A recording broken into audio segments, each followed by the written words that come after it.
Tai sveiki, esu Reda, specialioji pedagogė, dirbu su įvairaus amžiaus ir įvairių sutrikimų turinčiais mokiniais ir šiuo metu prisidedu prie projekto Skaityk lengvai.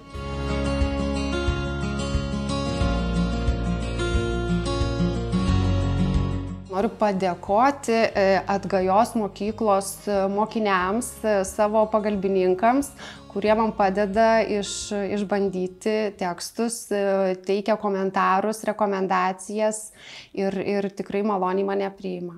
Tekstus mes skaitome dalimis, nesiekėme iškart perskaityti visos istorijos, skaitome dažniausiai po lapą, po du ir stabtelime. Ir tada jau su vaikais pradedam kalbėtis, ką jie išgirdo, kaip jie suprato istoriją ir tada tiesiog matai, jeigu vaikai besidalindami atpasakoja turinį, tai tada supranti, kad tekstą vaikas supranta. Ir tada seka įvairių žodžių išsiaiškinimas, ar visi žodžiai yra vaikams suprantami ar aiškus. Tada pereinam prie žodžių aiškinimosi, ir paskui kitas seka iliustracija. O kartais būna, kad vaikai patys jau iš karto pradeda sakyti, kaip, pavyzdžiui, dabar čia buvo apie eglę ir pušį. Žodžiu, testavom pasaką, tai jie iškart sako, tai jokia čia ne pušis, čia eglė. Ir sako, čia tikrai, ir tada mes sakom, tai kokia turėtų būti pušis, kaip reikėtų tą pušį nupiešti. Tai tada jie pasako ir vaikų tais komentarais remdamiesi mes toliau tos tekstus koreguojam.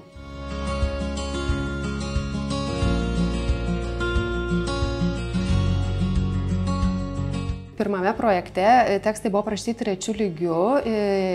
Ten tekstai buvo skirti vaikams, kurie neturi intelekto sutrikimų ir tiesiog patiria kažkokių kalbinių sunkumų.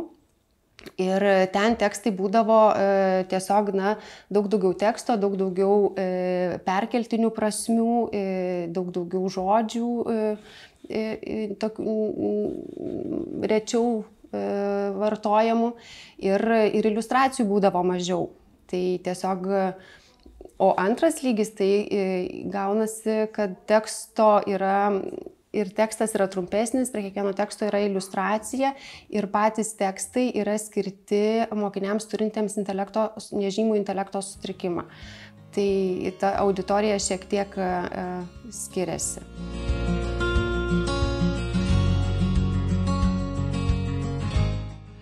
Aš matau labai didelę prasmę tame, todėl kad tai yra toks kaip ir atspirties taškas, pirmasis susidomėjimas skaitimų ir knyga, todėl kad tekstus yra pakankamai paprasta perskaityti ir tai, ką aš perskaitau, aš galiu dar suprasti, ką aš perskaičiau.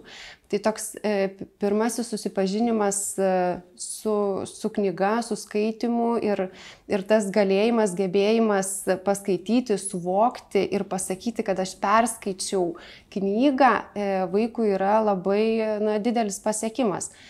Ir man pačiai yra labai smagu stebėti jų emocinės reakcijas, todėl kad jiem tada skaitimas tampa ne kančia kažkokia, ne kažkoks darbas, kurį aš turiu atlikti, kad tik atlikti. Jiem tai yra pakankamai lengva skaityti ir suvokti.